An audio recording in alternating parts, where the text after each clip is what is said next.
최경영의 최강 시사.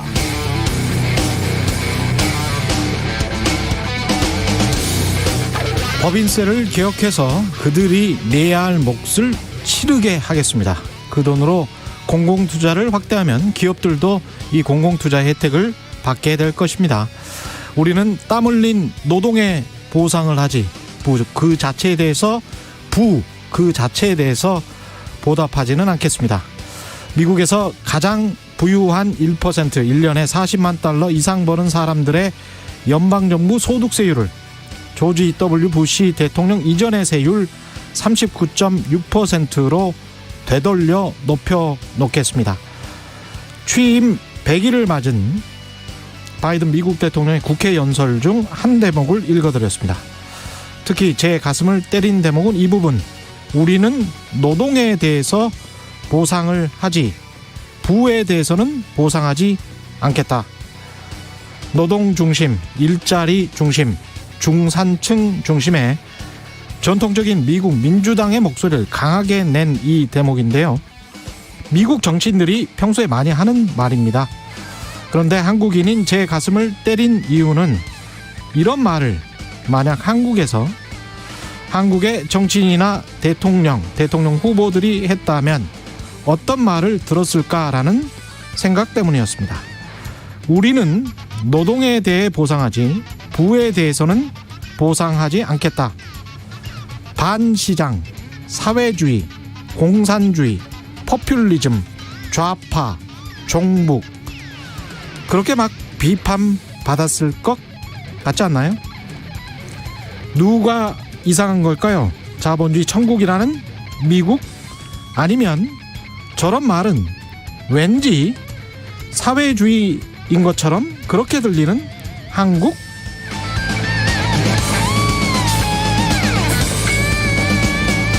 네, 안녕하십니까. 4월 30일 세상에 이익이 되는 방송 최경영의 최강시사 출발합니다. 저는 KBS 최경영 기자고요. 최경영의 최강시사 유튜브에 검색하시면 실시간 방송 보실 수 있습니다. 문자 참여는 짧은 문자 50원, 긴 문자 100원이 드는 샵 9730 무료인 콩 어플에도 의견 보내주시기 바랍니다. 오늘 1부에서는 취임 100일 맞은 바이든 미국 대통령의 첫 의회 연설에 담긴 앞으로의 외교 정책 방향 어떤 변화가 있을지 국립외교원의 민정훈 교수와 짚어보고요. 2부에서는 더불어민주당 당권주자 최강 토론 홍영표, 송영길, 우원식 의원 새 당대표 후보 직접 모셔서 전당대회 전 마지막 쟁점 토론 벌여보겠습니다.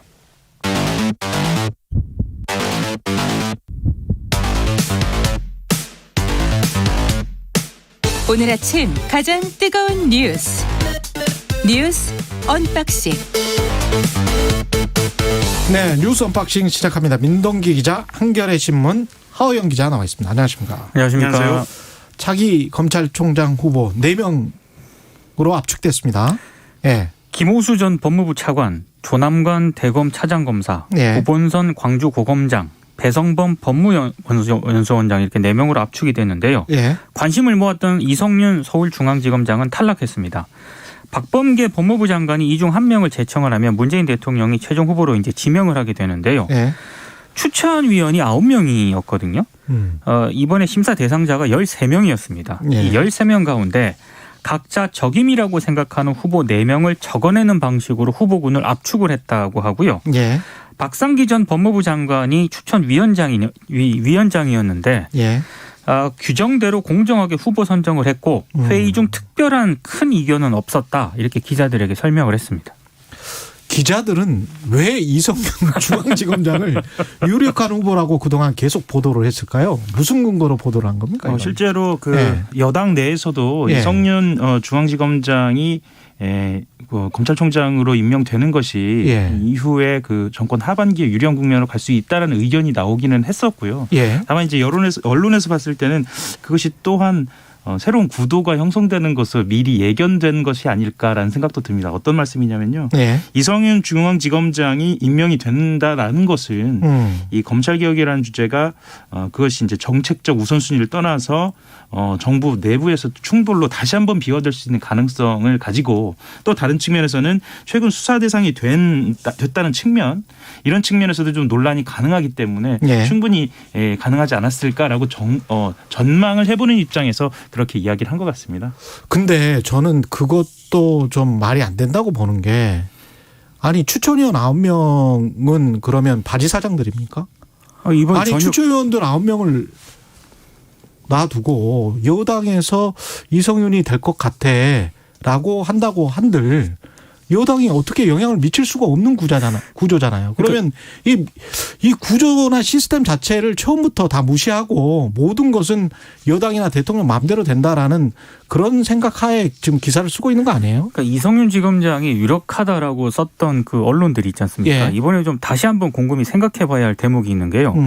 추천위원들 사이에서 아마 뭐 청와대라든가 예. 정부 사이드에서 특정 후보를 밀었다라고 한다면은 예. 분명히 얘기가 나왔을 거거든요. 그럼 무슨 이야기가 나왔겠죠? 근데 추천위원들 사이에서 그런 얘기 전혀 안 나왔고요. 그리고 오늘 기사를 쭉 보니까 뭐 청와대가 법무부를 통해서 특정 후보를 밀어붙인다는 그런 얘기가 뭐 언론들 사이에서는 이런 그 보도가 있었는데 전혀 지금 그런 얘기는 나오지 않았다라는 보도도 지금 나오고 있습니다. 그리고 이런 상황에서 그런 게 있었으면 누군가가 폭로했겠죠. 그렇죠. 그리고 박범계 장관이라든가 뭐 법무부 이정수 검찰국장도 그냥 원론적인 얘기를 했다라고 하거든요. 그래서 나오는 얘기가 처음부터 정부라든가 청와대 쪽에서는 이성윤 서울중앙지검장을 의중에 안 두고 있었던 것 아니냐. 오늘 이런 보도까지 좀 나오고 있는 상황입니다.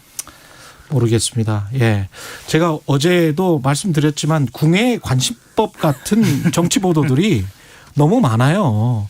어떤 과학적 근거나 취재를 그러면 추천위원들 9명 중에서 몇 명한테 내가 은밀하게 물어봤는데 익명의 관계자들 2명은 이렇게 이야기했다. 기사가 그렇게 나와야 돼요. 그리고 대부분의 기사들은 제가 보는 다른 나라 언론들의 대부분의 기사들은 그렇게 나와요. 네. 근데 어떤 기사도 추천위원 익명의 관계 추천위원 중에 누군가로부터 나는 이런 이야기를 들었다라는 그런 멘트가 아무것도 없어요. 어제 그 회의 분위기는요. 예. 추천위원들 사이에서 큰 이견이 없었다라고 그쵸. 합니다. 예. 무슨 얘기냐면 이성윤 중앙지검장이 표가를 아주 적게 받았는데 예. 거기에 관해서는 거의 뭐 상당수 추천위원들이 뭐 공감을 했다는 그런 얘기죠. 그러니까 과거에 쓰던 패턴대로 그대로 쓰면 이 사회 자체가 권위주의 사회를 계속 뭐라고 해야 될까요? 그냥 강화시켜주는 쪽으로 우리가 사람들한테 계속 인식을 주고 우리는 그럴 수밖에 없어. 그렇게 될 거야.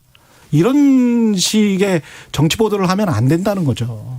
네. 명확하게 증거가 있으면 그 증거를 대고 그리고 취재를 해서 그렇게 써야 된다는 거지. 궁예 관심법으로 계속 이렇게 정치 보도를 하면 안 됩니다. 그러니까 한 말씀만 좀 더 드리면 예. 실제로 그 윤석열 전 총장 같은 경우에 서울중앙지검장을 하다가 이제 총장이 됐기 때문에 예. 그런 측면에서 이성윤 지검장도 유력한 후보인 것은 분명했던 사실인 것 같습니다. 예. 그리고 이제 청와대나 여권에서 같은 경우에는 아까 드렸던 말씀이 포함되기는 합니다만 이 이성윤 지검장을 그러니까 총장으로 앉히는 것 자체가 사실 부담이었기 때문에 뭐 말씀하셨던 것처럼 오히려 그 구도적으로 봤을 때는 가능성이 좀 더 떨어지는 것으로 보이는 측면도 있었는데 그것에 대해서 좀 언론이 간과한 측면도 있는 것 같습니다. 근데 한 가지 변수는 있습니다. 변수는 뭡니까? 이성윤 그 서울중앙지검장이 그럼 앞으로 어떻게 될 것인가? 예. 언론들 해석은 또 두 가지로 나뉘더라고요.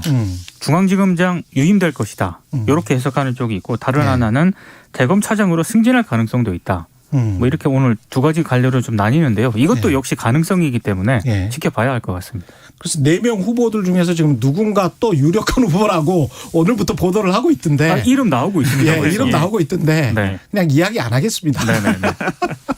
예, 법사위원장에는 박강원 의원이 내정됐군요. 원래는 뭐 이렇게 나이라든가 몇 선이냐 이걸 고려를 하거든요. 예. 근데 지금 뭐 국민의힘 쪽에서는 국민의힘이 법사위원장을 맡아야 한다라고 주장을 하고 있는데 관례상 여권에서 일단 따져봤을 때 법사위원장이 우상호, 박광훈, 이광재, 정청래 의원 이런 순입니다. 예. 근데 우상호 의원 같은 경우에는 본인이 원내대표를 지냈기 때문에 원내대표를 지낸 경우에는 상임위원장을 맡지 않는다는 관례가 있다. 그래서 본인이 거절을 했다라고 합니다. 예. 그래서 간 게 이제 박광훈 의원이라는 건데 여기에 대해서는 국민의힘 쪽에서 지금 강하게 반발을 하고 있습니다. 박광훈 의원 관련해서는 뭐 온건한 그 국회의원이다. 네. 온건한 법사위원장이다. 이 평가가 맞습니까? 그러니까 상대적으로 온건하다는 상대적으로. 것이고요. 그러니까 그 지금 현재 그 문재인 대통령과의 어떤 친근성, 친연성과 관련돼서는 예. 박광훈 의원도 친문 핵심으로 분류되는 것은 맞습니다. 친문 핵심이다. 예. 이것도 예. 뭐 말씀하셨던 것처럼 언론의 분석이긴 한데요. 예. 말씀하셨던 것처럼 여권 일각에서 강경파에 속하는 정청래 의원보다 박광훈 의원이 온건파라는 점이 영향을 미쳤다는 것은 상대적으로 상대적으로. 정청래 예. 의원보다. 예, 그렇습니다. 그렇군요. 예. 이해충돌 방지법은 8년 만에 통과가 됐습니다. 무려 8년 만에 통과가 됐고요. 예. 어제 또 이 국회법 개정안도 통과가 됐거든요. 이게 국회의원이 의정활동을 통해 이익을 얻지 못하도록 제한하는 그런 내용인데 예. 이해충돌 방지법은 원래 2013년에 김영란법과 함께 정부안으로 제출이 됐습니다만 뭐 여러 가지 이유 때문에 8년간 발의와 폐기를 거듭을 해왔습니다. 예. 근데 다 아시는 것처럼 그 지난달 한국토지주택공사 LH 땅 투기 의혹 이런 게 이제 터지면서 급물살을 탔고요. 뭐 구체적인 내용은 공직자가 직무상 알게 된 비밀을 활용을 해서 재산상 이익을 얻을 경우에는 7년 이하 징역형이나 7천만 원 이하 벌금형을 처벌받도록 하는 그런 내용이고요. 예. 규제 대상은 뭐 공무원, 공공기관 임직원 등 모두 190만 명이 규제 대상입니다. 그리고 사적 이해관계자를 대상으로 인허가라든가 뭐 재판, 수사 등의 직무를 수행하게 된 사실을 알게 되면은 14일 이내에 기관장에게 신고를 하고요. 이걸 회피를 해야 됩니다. 그리고 LH 등 부동산 관련 공공기관의 공직자 같은 경우는 본인은 물론이고 배우자, 직계가족의 부동산 거래도 신고를 해야 됩니다. 이게 190만 명. 공직자가 직무상 알게 된 비밀을 활용해 재산상 이익을 얻었을 경우인데 예. 손해를 알게 됐는데 네. 손해를 얻을 경우는 처벌을 안 하는 겁니까? 그러니까 가령 어떤 누군가로부터 저 주식 좋대라고 이제 들었어요. 네. 듣고 이제 샀어. 근데 나중에 보니까 그냥 망한 거야. 그렇게 되면은 처벌 안 하는 거예요? 그러면 네. 사기를 당한 게 아닐까요? 실제로 이게 미수범이 처벌돼 있는지는 좀 더 알아보고 말씀을 드려야 할 것 같은데요. 예. 아마 청취자분들은 이런 생각은 또 하실 것 같아요. 예. 이런 당연한 법률이 왜 지금 통과됐지? 이런 생각들을 하시게 될 거예요. 뭐 네. LH는 그렇다 치지만 입법, 사법, 행정부와 그렇죠. 관련되면 그럼 공무원들은 지금까지 그런 직무상 관련된 비밀을 들어왔고 이것을 자기의 사적 이익으로 활용했을 가능성이 있었다는 것이야? 라고 아마 생각을 하셨을 것 같아요. 이게 8년 동안이나 이게 통과되지 못했다는 것은 상식적으로는 좀 너무 늦었고 늦어도 너무 늦었다. 이런 생각도 하실 것 같습니다. 그렇죠. 예, 그리고 예. 한 가지만 더 말씀을 드리면은요. 국회의원의 사적 이해관계가 겹치는 상임위 배정이 지금까지 이루어져 왔거든요. 그러니까 그렇죠. 예, 박덕흠 의원 같은 경우는 국토위에 배정받아서 그렇죠. 본인의 사업과 관련된 수주를 얻었다라는 의혹도 제기가 됐었고요. 예. 이것 또한 그럼 정말 그래왔다는 것이냐라는 의심도 아마 가지게 될 겁니다. 그러니까 너무 당연한 법률이 지금 너무 늦게 통과된 겁니다. 근데 이게 시행의 단계에서 분명히 뭔가 이 인간의 양심의 자유, 내적 자유의 문제하고 좀 애매한 회색 지대가 분명히 있긴 있어요. 네. 제가 보기에는. 왜냐하면 전문가 영역이 분명히 있거든요. 그렇죠. 그렇죠. 네. 근데 전문가가 관련해서 어떤 업무를 해요. 근데 잘못하면 이해 충돌이 될 수가 있는 거죠. 방금 말씀하신 상임위 같은 경우도 네. 좀 아는 사람이 가서 상임위를 해야 될 거 아니에요. 그래서 전문성이 발휘가 되니까. 그렇죠. 네. 근데 그러다 보니까 뭔가를 더 많이 알게 돼.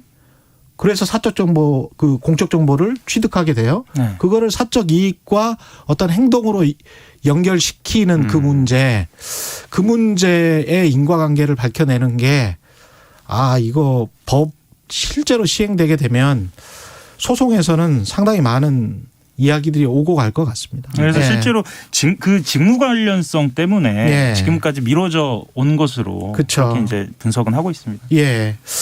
바이든 대통령 같은 경우에 다른 나라를 위한 백신의 무기고가 되겠다.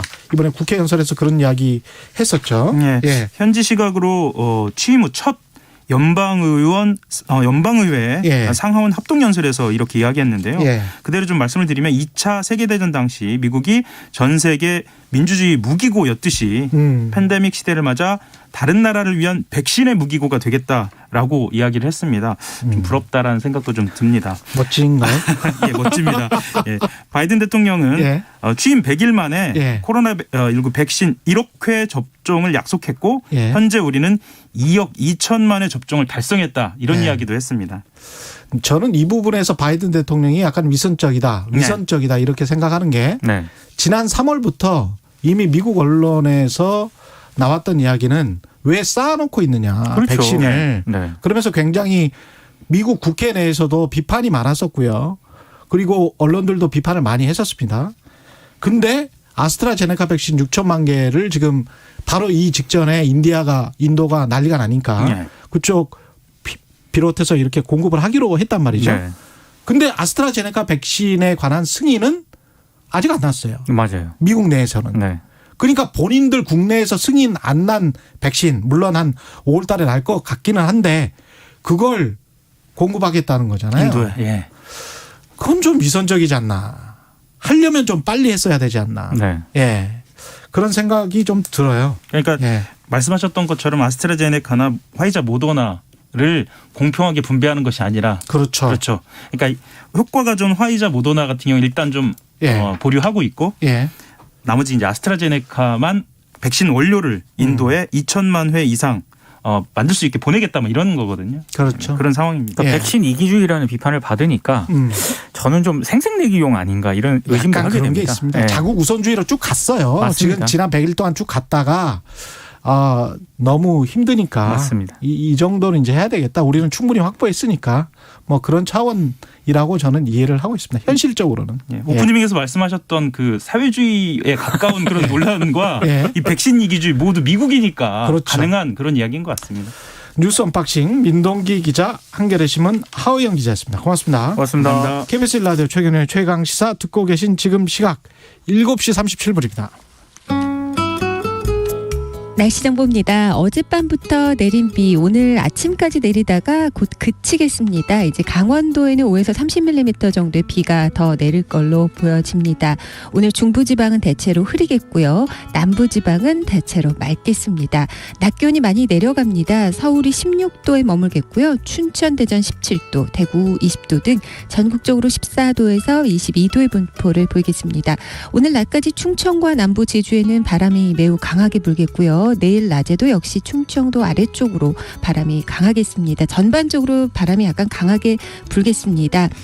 오늘 아침 비 내리는 지역에서 일부 황사가 섞여 내릴 가능성도 있고요. 도로 미끄러우니까 교통안전에 유의하셔야겠습니다. 오늘 밤 남부 제주에 비가 시작돼 내일 새벽에 충청과 경북, 오전에는 수도권에도 내리겠고요. 모레까지 이어지는 곳도 꽤 있겠습니다. 영동지방은 최고 60mm 정도 내리겠습니다.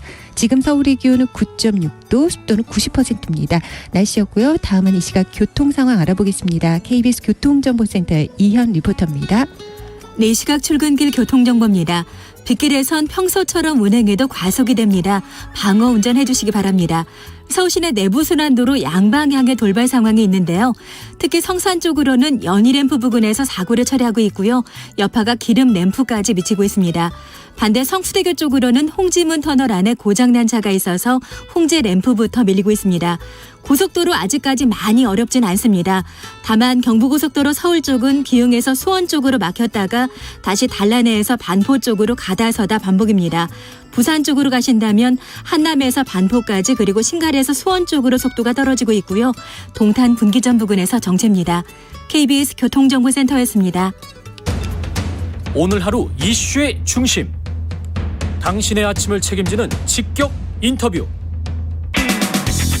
여러분은 지금 KBS 1라디오 최경영의 최강시사와 함께하고 계십니다. 네, 조 바이든 미국 대통령 취임한 지 100일 맞았고요. 100일 앞두고 하루 앞두고 미국 의회에서 어제 첫 연설했습니다. 미국이 다시 움직이기 시작했다면서 중국 견제, 우호국가의 동맹 대형 인프라 투자안과 이를 충당할 부자 증세 계획을 언급했습니다. 바이든 미국 대통령의 100일 평가 향후 행보에 대해서 국립외교원 민정훈 교수와 이야기 나눠보겠습니다. 안녕하세요. 네, 안녕하십니까. 예, 100일인데 그동안의 평가는 일단 어떻게 하십니까? 먼저 언론에 많이 나오는 것처럼, 그래도 합격점을 줘도 뭐 무리는 없지 않을까 생각을 하고 있습니다. 네. 어제 말씀해 주신 것처럼 취임 100일을 앞두고서 의회 연설을 했단 말이에요. 예. 그러니까 취임 첫 해기 때문에 신년 국정연설을 못 했죠. 그래서 이제 그걸 대신한 것이 아니냐 뭐 이런 평가도 나오고 있고 아무래도 미국이 코로나19의 최대 피해국이었고 이제 그 백신 확보에 성공하면서 조금씩 진정 국면에 들어가고 있기 때문에 그에 따라서 경제도 좀 좋아지고 있고요. 네. 아무래도 그래도 여전히 위기 국면이기 때문에 이렇게 위기 국면일 때는 대통령제에서 대통령에게 강한 리더, 그러니까 국가를 이끌어달라라는 우리가 괜찮다. 그러니 나를 믿고 좀 따라와주면 우리는 다시 위기에서 벗어나서 위기를 기회로 만들고 다시 잘 살 수 있다. 우리는 괜찮다. 이러한 어떤 그 위기의 리더십을 보여줘야 되거든요. 네. 그 부분에서 이제 그 방점을 찍은 것 같아요. 그래서 이제 처음에 그 도착을 하셔서 뭐 소개를 한 다음에 이제 우리가 어려움을 겪고 있지만 위기를 기회로 만들고 그렇습니다. 셋백 이렇게 좀 어려움에서 이제 스트라이크 강적으로 바꿀 것이다. 예. 그래서 미국이 다시 움직이고 있다 뭐 이런 얘기를 예. 했거든요. 예. 그래서 아무래도 코로나19 방역 성과라든지 백신 그 배포 그 성과 그리고 그에 따른 경제 회복화 이런 부분을 강조하면서 이제 경기를 그 부양시키기 위해서 이제 그 천문학적인 규모의 어떤 경기 부양책을 소개를 하고 지지를 해달라 예. 이런 얘기를 했거든요. 그런 부분 얘기를 해서 나머지 뭐 대외정 투자 얘기를 했지만 대부분은 국내 정책에 방점을 찍으면서 미국 사회가 접하고 있는 그런 주요 의제들 그래서 바이든 행정부가 경기 부양이라든지 인종적 형평성을 회복하는 부분이라든지 총기 규제라든지 뭐 이민 문제 이런 것까지 폭넓게 건드리면서 그러한 부분에 대해서 바이든 행정부가 추구하는 부분에 대해서 지지를 해달라 국민들에게 그런 메시지를 던졌다 생각합니다. 위기만 언급한 게 아니고 위기이자 이게 기회가 될 수 있다. 이것을 굉장히 강조한 것 같더라고요. 예. 예, 그렇습니다. 아무래도 이제 그 말씀드린 것처럼 위기이지만 이걸 우리가 잘 극복하면 기회가 될 수 있다라는 걸 예. 얘기를 해줘야 되겠죠. 그래야 예. 이제 국민들이 리더인 대통령의 말을 믿고 힘을 내서 다시 또 열심히 뛸 수 있으니까 그런 부분을 강조했습니다. 중국이 4번 언급됐고 북한은 1번 언급됐는데 중국 부분부터 한번 보자면 중국은 경쟁하고 있다. 그다음에 R&D에서 우리가 좀 뒤처지고 있는 것 같다. 과거에 뭐 2%씩 투자했는데 1%밖에 안 된다.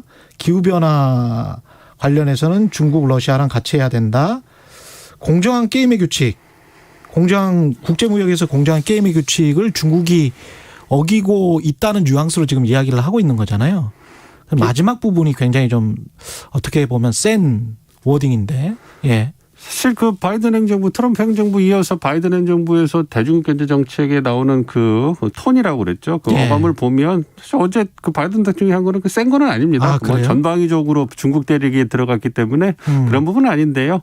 말씀해 주신 것처럼 중국과의 경쟁이 경제 부분만 아니라 뭐 군사 안보 부분, 뭐 이제 기술, 뭐 이념까지 이제 거의 확대되지 않았습니까? 예. 그래서 이제 중국을 4번 거론하고 북한을 1번 거론했는데요. 예. 그러니까 아무래도 중국 문제가 더 크다라는 거죠. 그렇죠. 뭐 잘 아시는 것처럼 이제 미국의 가장 전략적 이익이 유럽이나 아시아 같이 중요한 전략적 그 지역에서 패권 국가가 등장하는 걸 막는 거거든요. 예. 그래서 자신의 영내 리더십을 유지하는 건데 이 21세기 가장 중요한 지역이 아시아 태평양, 지금 인도 태평양이라고 하지 않습니까? 예. 거기에서 자신의 패권을 유지해야 되는데 그것에 도전하는 가장 위협적인 경쟁자가 중국이라는 거죠. 예. 그러니까 중국 견제에 뭐 방점이 찍혀 있는 거고 인도 태평양 전략에 굉장히 집중을 하고 있죠. 그래서 잘 아시는 것처럼 집권 초기에 어떤 외교안보 라인의 주요 인사들이 뭐 일본이라든지 한국 그 이외의 어떤 그런 동맹국들 중심으로 해갖고 활발한 외교전을 펼치잖아요. 예. 그런 부분을 반영하는 거죠. 그래서 말씀해 주신 것처럼 중국과의 경쟁이 불가피하다. 중국이 부상을 하고 있기 때문에 예. 그렇지만 트럼프 행정부와 다르게 이렇게 전방위적으로 경쟁만 하면 이것은 우리한테 도움이 되지 않는다. 그래서 경쟁할 부분은 경쟁을 하되 협력한 부분은 협력을 하겠다. 예. 그래서 경쟁을 해야 될 부분은 이제 중국이 그 거세게 추월하고 있는 뭐 기술 부분이라든지 예. 그다음에 트럼프 대통령이 가장 중심적인 어떤 그 가치로 내세우는 민주주의 인권에 도전하는 뭐 그런 부분들. 그래서 뭐 신장 지역의 위구르족 인권 문제 이런 부분에 있잖아요. 네. 계속 건드는 부분이 있는 거고. 근데 반면에 말씀해 주신 것처럼 기후변화라든지 예. 아니면 코비드 19이라든지 코로나19라든지 예. 뭐 비확산 부분은 국제적 문제니까 그런 부분은 중국과도 협력할 수 있다. 그래서 이제 협력적인 경쟁 관계를 가져가겠다 이런 얘기를 하는 거거든요. 예. 그렇지만 아무래도 미중 간에 전략적 경쟁이 진행되고 있기 때문에 예. 견제의 방점이 찍혔다 이렇게 말씀드릴 수 있겠죠. 그렇겠죠. 근데 이제 특히 불공정한 무역 관행 지적하면서 불공정한 무역 관행이 우리 노동자들을 죽이고 있다는 그 대목이 있지 않습니까? 이거는 결국은 그 국내 고용이랄지 실업, 일자리 문제를 해결하기 위해서라도 중국과의 무역 관계는 어떻게든 미국 위주로 가겠다는 그런 이야기인 거죠. 그렇습니다. 예. 그래서 이게 트럼프 대통령이 얘기했던 그 미국 우선 대외 정책하고 기조가 똑같은 거예요. 예. 통상 정책에 있어서는. 그래서 바이든 그 행정부도 이 통상 문제에 있어서는 똑같다. 똑같다라고 말씀을 드려도 무방할 것 같고요. 예. 그래서 이제 그 저희가 유념해야 될 그 개념이 앵커께서 말씀해 주신 것처럼 노동자를 위한 대외 정책, 노동자를 위한 통상 정책 이게 Foreign Policy for the Middle Class로 해서 예. 중산층을 위한 대외 정책이라는 이름으로 바이든 행정부에서 밀어붙이고 있거든요. 그러니까 과거의 대외 정책, 미국의 대외 정책이 중산층의 이익을 대변하지 못했다라는 거죠. 그렇기 때문에 이제 대외 정책, 특히 통상 정책 말씀해 주신 것처럼 통상 정책에 있어서 중산층의 이익, 노동자의 이익이 보호되는 방향으로 반드시 진행하겠다. 그래서 외국 기업과 뭐 통상 협정을 맺을 때도 꼭 노동자의 이익을 대변하는 그런 어떤 대표자가 들어와서 이제 그 보고 의견을 내고 통과됐을 때 찬성했을 때만 그것을 통과시키겠다 이런 식으로까지 얘기하면서 노동자의 이익을 반영하겠다 얘기를 하고 있고요. 예. 그리고 중국 같은 경우에는 그런 노동자의 이익을 반영하려면 모든 국가가 통상 그 경쟁에서 똑같고 동일한 그 공정한 룰을 가지고 경쟁을 해야 된다. 그것을 어기고 있는 국가가 있다. 그것 대표적인 국가가 중국이다. 그래서 그런 부분에서는 노동자의 이익, 미국의 중산층의 이익을 반영하지 못하는 것이니까 반드시 자신이 시정하겠다. 이렇게 강한 그 메시지를 던지는 거죠. 예. 잡스 뭐 이러면서 계속 뭐 일자리를 뭐 수십 번 강조를 하더라고요. 근데 이제 그만큼 국내 노동자들, 유권자들에게 강하게 어필하면서 중국을 어떻게 보면은 중국 입장에서는 이렇게 미국이 나오는 게 심상치가 않은 건데 중국도 대통령 연설이 끝나고 한 10여 분 지나서 독자 우주정거장의 핵심 모듈을 발사를 했단 말이죠. 이거는 어떤 메시지가 있는 겁니까? 아니면 계획된 거였습니까, 원래? 그건 이제 뭐 공교롭게 이제 그 메시지가 마련이 된 건데 예. 이것은 이제 중국이 우주 굴기 이제 뭐 첨단 기술 중에 AI라든지 저희가 예. 뭐 이제 GPS라고 이런 부분에서 그걸 위해서는 이제 우주를 갖다 이제 그 개발하고 이제 첨단 기술 부분에서 우주를 활용할 수 있는 이 부분이 굉장히 중요하거든요. 예. 그래서 우리나라도 이제 그 우주 산업에 있어서 좀 더 박차를 가야 되는데 아직 선진국들 못 쫓아간다라는 우려의 목소리가 나오기 시작하고 있거든요. 그런 부분에서 이거 몇십 년에 걸쳐 중국이 준비해 온 겁니다. 그러니까 우주 굴기에서 사실 그 이런 우주 스테이션, 정거장 스테이션을 갖다가 개발해서 국가 그 세계 주요 국가들이 1990년대부터 함께 사업을 하자 했는데 중국이 거기에 들어가고 싶었는데 미국이 거절한 거예요. 예. 당신들은 믿을 수가 없다. 신뢰할 수 없고 우리가 얘기하는 표준을 따르지 않기 때문에 자격이 없다. 국가안보에서 우려가 있기 때문에 들어올 수 없다. 신뢰할 수 없다. 이래가지고 굉장히 모욕을 당했거든요. 그래서 중국이 자신들만의 기술을 개발해서 우주 굴기를 보여주겠다. 이게 한 30년 동안 그 와싱상담이라죠. 예. 정말 그 뼈를 깎는 그러한 노력, 대규모 투자를 통해서 만든 거기 때문에 공고롭게 이게 맞은 거지만 아무래도 이제 미중 경쟁이 심화된 상황에서 이렇게 보여주니까 중국은 나름대로 자신의 어떤 위상을 전 세계에게 보여줄 수 있는 좋은 계기가 됐다. 이렇게 말씀드릴 수 있겠습니다. 이란과 북한을 같이 언급하면서 외교뿐만이 아니고 스턴 디터런스라는 말을 썼단 말이죠. 아주 엄중한 억지를 통해서 우리의 안보 위협을 어떻게든 막아보겠다 뭐 이런 이야기를 했는데 이게 지금 외교뿐만 아니고 엄중한 억지라는 말을 쓴 게 어떻게 우리가 해석을 해야 되나요? 일단 그 외교라는 말을 먼저 네. 썼고요. 그래서 네. 동맹들과 협력을 해서 이제 그 외교적 수단을 통해 가지고 북한 관련해서는 이제 그 비핵화를 진행해 나가겠다. 네. 그래서 북한의 태도를 변화시키겠다. 그래서 북한 문제 해결할 때는 우선 외교를 갖다가 방점을 찍었고요. 외교의 방점을 예, 찍었다. 그리고서 이제 어쨌든 외교의 방점을 찍고 이제 그 비핵화 협상을 진행해 나가겠지만 이와 더불어서 북한이 도발을 하게 되면 한반도 평화, 영내 평화, 세계 평화에 위협이 될 수 있으니까 그러한 부분을 미국이 좌시하지 않겠다. 동맹들과 함께. 그래서 이제 강하게 이제 경고를 날리는 거죠. 이제 그 스턴 디터런스 해가지고 또 엄중한 억지력을 발휘해 가지고 이제 북한이 도발을 하지 못하게 하겠다. 뭐 그렇다고 해가지고요. 이제 이러한 부분이 엄중한으로 해석이 되니까 그러면 그 바이든 행정부가 북한이 도발하면 군사적 옵션을 통해 가지고 응징하는 거 아니냐 뭐 이렇게까지 이렇게 우려의 목소리 나오는데 그거는 아니고요. 그건 아닙니까? 예, 그렇습니다. 바이든 행정부의 기조가 군사력은 사용하되 그러니까 막강한 군사력을 유지하되 군사력은 최후 수단으로 사용하겠다. 예. 정말 신중하게 생각하고 신중하게 생각해서 외교가 통하지 않을 때 그럴 때 군사력을 사용하겠다 얘기를 하기 때문에 이러한 그 엄중한 그 억지력을 통해서 도발을 억제하겠다 이런 부분은 그냥 통상적으로 북한에게 도발을 하면 좋지 않다라는 경고를 날려주는 이 정도라고 이해하시는 게 제일 적절할 것 같고요. 예. 이것보다는 외교를 통해서 이제 그 문제를 해결한다고 했으니까 그 부분에 있어서 한국의 입장이 얼마나 반영될 수 있는가 이 부분에도 집중을 하셔서 보시면 더 좋을 것 같습니다. 어떻게 보십니까? 앞으로 한 1년 정도 기간 동안에 미국의 우선순위에 북한이 지금 들어가 있을까요? 아니면 중국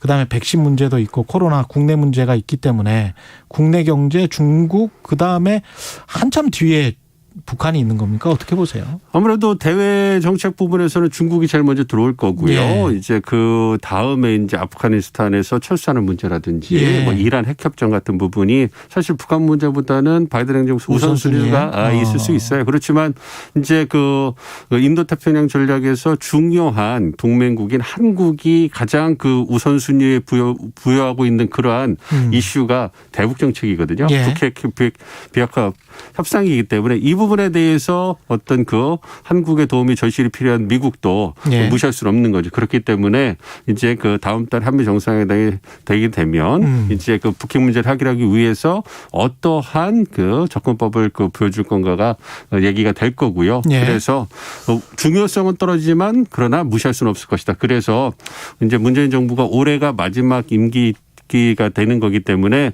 아무래도 그 북핵 문제 해결을 위해서 미국이 적극적인 역할을 해달라고 계속 설득을 할 거고 그 부분에 대해서 이제 바이든 행정부도 이제 북한의 핵 능력이 굉장히 고도화 전문화됐기 때문에 그 부분을 인지하고 있고 잘 알고 있기 때문에 이제 정책 검토가 끝나고 한미 정상회담이 끝나면 예. 대북 정책을 접촉을 시도할 거라 생각하기 때문에 뭐 다른 대북 중국이나 이란 문제에 비해서 중요도는 떨어질지 모르겠지만 그래도 의지를 가지고 이제 충분히 실행을 할 것이다. 그래서 그렇기 때문에 그 과정에서 우리 정부가 적극적으로 역할을 해주는 게 굉장히 중요하다. 이렇게 말씀드릴 수 있겠죠.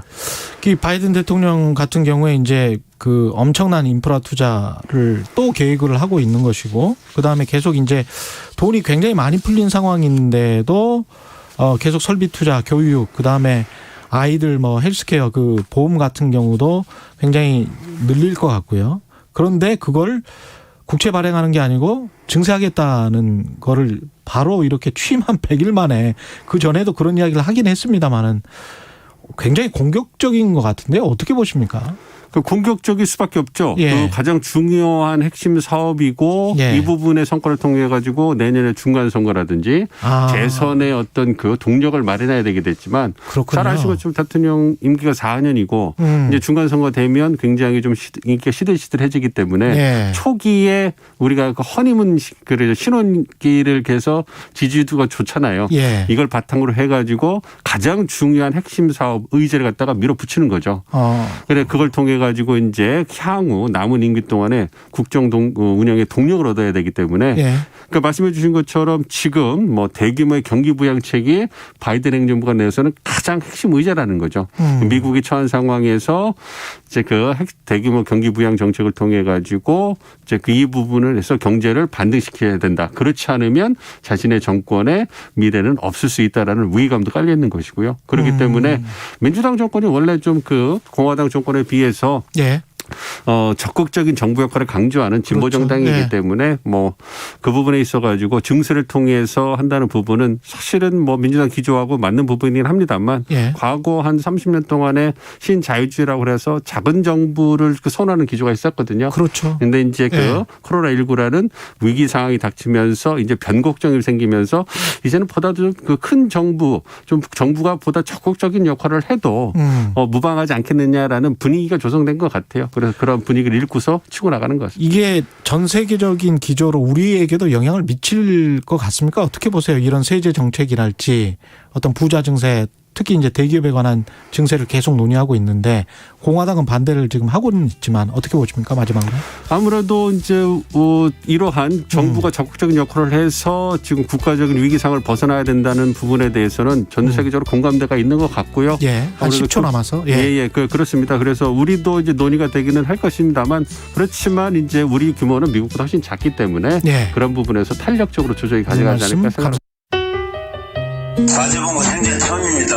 막내 동생 같은 사람이 협박하고 때리고 감금시켜놓고 2021 KBS 연중기획 기억을 기록하다. 너는 여기에서 근무할 자격이 없고 그러니까 당장 나가라. 열심히 이런 것뿐인데 주차 이중주차 그 문제로 그래도 그냥 뭐 경비니까 아이고 사장님 잘못했습니다. 열심히 하겠습니다. 그렇게 몇 번 했답니다. 그러니까 이 사람이 엄청난 언어 폭행을 하고 또 엄청난 그 실질적인 폭행을 하고 무중한 폭행을 하고 그래서 제가 근무를 하지 말아라. 거기 뭐가 미련이 있다고 네가 거기에서 고장을 해가면서 근무를 하냐 그랬더니 뭐라고 그러냐면 결혼을 딸이 있고 또 먹고는 살아야 되겠고 그래서 그냥 곧 일주기가 돌아옵니다. 와서 사과하고 죄송하다고 그러고 잘못했다고 그러고 내 동생이 편히 연면할 수 있게끔만 해주라. 그러면 내가 가슴을 안겠다. 우리 형제들이 전부 다. 세상에 그런 일이 있단 말입니다. 주민의 갑질에 시달리다 숨진 경비원 최희석 씨. 그의 형 최광석 씨는 기억합니다. 주차 관리를 위해 입주민의 차량을 움직인 대가는 심한 폭언과 폭행이었습니다. 입주민 심 씨의 반복적인 갑질 때문에 최희석 씨가 스스로 생을 마감한 날은 그가 가장 사랑한 둘째 딸의 생일이었습니다. 최희석 씨의 가족이 바라는 것은 오직 하나, 가해자의 진심 어린 사과뿐입니다. 가해자는 미안하다는 그 말 한마디가 그렇게도 어려운 거 봅니다. 당신과 대한민국의 기억, KBS가 기록합니다.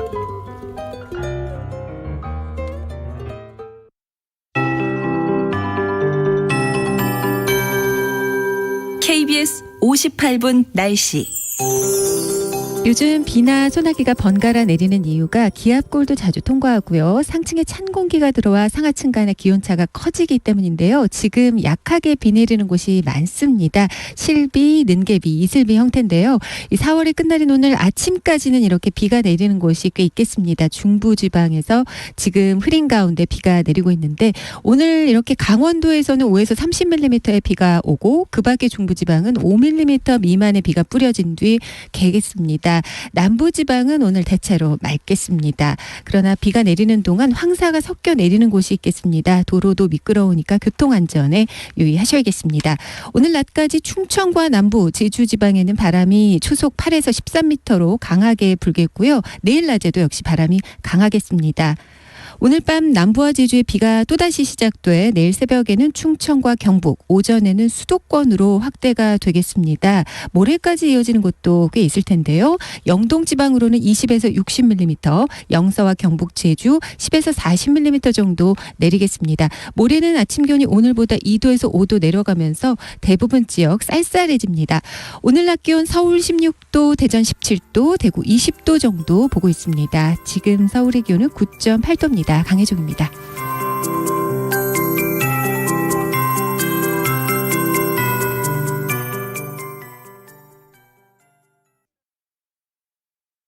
정성을 다하는 국민의 방송 KBS가 8시를 알려드립니다. AM 711kHz, FM 97.3MHz, KBS 1라디오입니다. HLKA.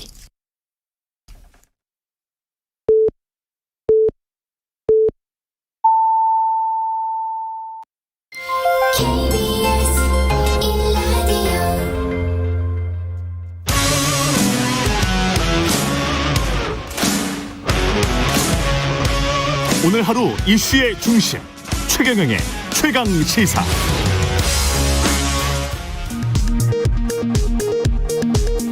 라디오 정보센터 뉴스입니다. 정부가 오늘 사회적 거리두기 단계 격상 여부를 발표합니다. 새 단계는 다음 달 3일부터 3주간 적용됩니다. 정부는 코로나 확진자 증가 추세에 방역 조치를 강화할 수밖에 없지만 거리두기 단계 격상에는 신중한 모습입니다.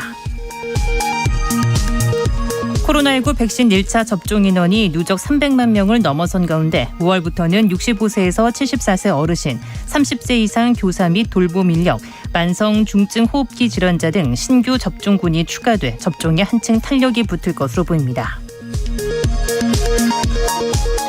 국민의힘은 오늘 오전 의원총회를 열어 권선동, 김기현, 김태흠, 유이동 등 4명의 후보 가운데 21대 국회 두 번째 원내대표를 선출합니다. 경선 결과에 따라 야권 통합과 차기 당권의 구도가 요동칠 전망입니다. 이사주택 공급대책 발표 이후 사그라들던 서울 아파트 매수 심리가 다시 강해지고 있습니다.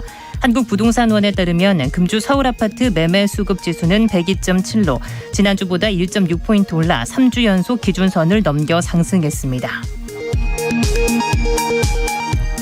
재건축 투기 조짐에 오세훈 서울시장이 간판 공약인 스피드 주택 공급의 속도 조절을 선언하며 재개발, 재건축 추진에 앞서 먼저 부동산 시장 교란 행위부터 잡겠다는 강한 의지를 표명했습니다. 지금까지 라디오 정보센터 뉴스 아나운서 장수연이었습니다. 공정, 공익, 그리고 균형. 한 발짝 더 들어간다. 세상에 이익이 되는 방송. 최경영의 최강시사.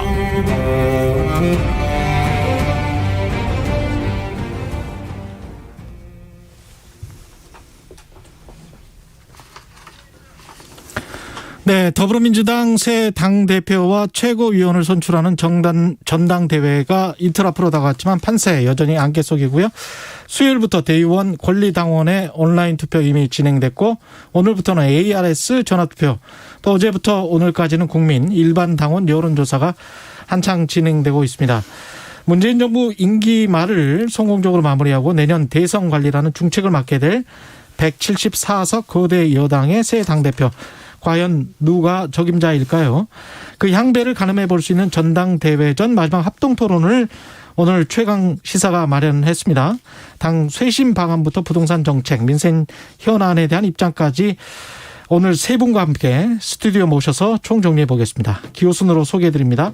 홍영표 의원 나오셨습니다. 안녕하세요. 네, 안녕하세요. 홍영표입니다. 예, 송영길 의원 나오셨습니다. 안녕하십니까? 네, 안녕하세요. 송영길입니다. 예, 그리고 우원식 의원님은 나오시기로 돼 있는데 현재 내부 순환로에서 교통 상황 관계로 전화 연결 일단 돼 있습니다.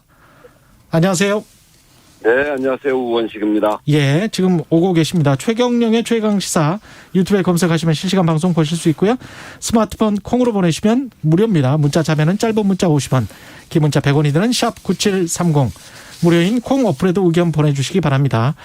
자, 시간이 길지 않은 관계로 2부, 3부 터서 이야기를 하긴 합니다만은 세 분 먼저 차기 당대표 왜 나여야 되는가? 홍영표 의원님부터 차례로 말씀해 주십시오. 예. 네. 지금 코로나 위기도 계속되고 있고 또 올해 대선도 있는 해입니다. 그렇기 때문에 저희가 안정과 단결의 리더십이 필요하다. 또 그것이 이제 저는 중요한 과제인데 제가 그 단결의 어떤 리더십을 가지고 있다 이렇게 생각합니다. 그리고 또 하나는 뭐 문재인 정부가 마지막까지 이 코로나 위기를 잘 극복하고 경제 위기를 극복해야 하는 좀 성공한 정부가 돼야 됩니다. 그걸 위해서 당이 중심을 잡고 잘 뒷받침해야 되는데 그러려면 또 당정청이 긴밀한 논의와 협력을 해나가야 된다. 거기에서도 제가 가장 잘할 수 있지 않나 이렇게 생각이 되고요. 네. 마지막으로는 지금 우리 당이 이런 변화와 혁신을 국민들로부터 요구받고 있습니다. 그래서 저희가 분열과 패배의 변화와 혁신이 아니라 이기는 변화 또 유능한 혁신을 하는 것은 홍영표가 가장 잘할 수 있다 이렇게 생각합니다.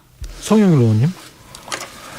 네, 저와 경쟁하는 두 분 다 훌륭하신 분들이고 다 역량을 갖춘 분들이지만 왜 굳이 송영길이라 하는가? 그것은 제가 그래도 민주당을 변화시킬 수 있는 사람이라고 생각합니다. 우리가 이대로 가면 지금 대선 자체가 불확실해졌습니다. 분명한 위기입니다. 이번 4.7 보궐선거를 통해 서울에서 거의 18%, 20% 가까이 패배를 했습니다. 이거는 심각한 경고인데 이거를 그냥 관성적으로 뭐 적당히 또 변화하면서 단결해서 가자 이런 정도로는 안 되고 근본적인 변화를 통해 국민의 마음을 담아야 되는데 그 근본적인 변화가 뭐냐. 유능한 개혁 은행 일치입니다. 그래서 부동산 백신 문제에 대한 분명한 해법을 가지고 집권당이 내각을 견인해서 문재인 정부를 뒷받침해 성공적 성과를 만들어내야 된다고 봅니다. 저는 새 후보 중에 위기의 인천광역시라는 지방정부를 경험해 본 바 있기 때문에 네. 이것을 이 경륜을 기초로 부동산 문제에 대한 분명한 해법을 제가 가지고 있고 백신 문제도 제 외교적 네트워크를 총동원해서 정부의 백신 확보 노력을 뒷받치면서 집단 면역이 완성됨으로써 서민 경제를 활성화시키겠습니다. 우원식 의원님. 네, 두 분 다 훌륭하신 분인데요. 이번 당대표 선거는 누가 뭐래도 대선 승리 그리고 정권 재창출을 위해서 누가 당대표가 되는 게 가장 당에 도움이 되는가 이게 기준이 돼야 된다고 생각합니다. 네. 이번 보궐선거에서 참패의 가장 중요한 원인은 역시 국민의 먹고 사는 문제, 국민의 삶이 개선되지 않는 그런 문제가 중심이었다고 생각합니다. 그런 점에서 국민의 삶을 잘 챙겨야 되는데 이 코로나로 양극화, 불평등, 불공정이 매우 심각해져서 인생 최우선에서 국민의 삶을 지켜나가는 것이 국민으로부터 신뢰받는 우선 첩경이다. 그런 점에서 그동안 현장 정치, 민생 정치를 쭉 추진해온 우원식이 가장 적합하다 이렇게 생각하고요. 두 번째는 국민으로부터 신뢰받고 또 그 당을 잘 단합시킬 수 있는 그런 사람이 되어야 하는데 그런 점에서 보면 그간 당의 단결과 화합을 잘 이끌어낸 사람 그것은 을지로위원회를 통해서 우리 당을 화합시켜온 우원식이 적임자다 이렇게 생각합니다. 무엇보다도 백신과 그리고 코로나 위기 그리고 우리 국민들의 삶을 꾸려가는데 재정의 원칙을 세우는 데 있어서 가장 그 원칙을 견지하고 정부를 뒷받침할 수 있는 그런 역량을 갖고 있는 것이 우원식이다 이렇게 생각하고 제가 이번 당대표 선거에 출마를 하게 됐습니다. 열심히 하겠습니다. 예, 방금 송영길 의원님이 부동산 해법에 분명한 해법을 갖고 계신다고 하셔서 송영길 의원님이 부동산 해법에 어떤 게 분명한 해법인지 그 말씀을 좀 듣고 거기에 관한 반론을 홍영표 의원님하고 우원수 의원님에게 듣겠습니다. 예. 일단 우리 정부가 24번의 부동산 대책 중에 예. 확실한 공급 대책을 지난 2사 대책으로 이렇게 발표를 했습니다. 예. 수도권 30만 원을 비롯해서 83만 원을 2025년까지 공급하겠다는 이 정책을 차질 없이 뒷받침하는 게 가장 중요한데 문제는 이것이 공급이 되더라도 실수요자 대책이 없게 되면은 그림의 떡이 될 수 있기 때문에 실수요자 대책을 세우는데 그중에 제가 생애 첫 주택을 구입하는 실소유자에 대해서 LTV를 완화시키고 거기에 장기 모기지를 하자는 것은 하나의 아주 전체적인 저의 정책 중에 하나이고 예. 송영길의 누구나지 프로젝트라는 걸 통해 현재 인천에서 1098세대가 건설 중에 있습니다. 집값이 10%만 내면 언제든지 최초의 분양 가격으로 이 집을 살 수 있는 권리를 가지고 있기 때문에 집을 이렇게 이 투기적 수요가 몰릴 필요가 없게 되면서 실제 내 집을 갖고자 하는 욕구를 저렴한 가격으로 해결해 줄 수 있게 되는 거죠. 이것을 저는 당대표가 되면 전국 17개 도시의 시범 사업으로 진행할 생각입니다. 홍영표 의원님. 예. 네. 저는 뭐 부동산 정책의 어떤 일관성을 유지하고 그래야 또 시장에 예측 가능한 이런 신호를 보내게 된다고 봅니다. 그런 데서 지금 정부가 세운 정책들을 잘 추진해 나가는 게 중요하고요. 예. 지금 송영길 후보가 말씀하시는 누구나집 프로젝트는 사실 인천에서 시도를 했었는데 예. 그 뒤로 이것에 대한 여러 가지 문제들이 제기가 됐습니다. 예. 아마 이 문제가 이런 문제들이 없었다면 어느 정부든 저는 이걸 잘 받아들여서 할 수 있었는데 아무튼 이게 뭐 시간이 짧아서 제가 다 말씀드리지 않겠지만 예. 이것은 문제점들이 많이 나타났습니다. 그렇다는 것이고 예. 또 하나는 이 가장 큰 문제가 우리나라는 청약제도가 있습니다.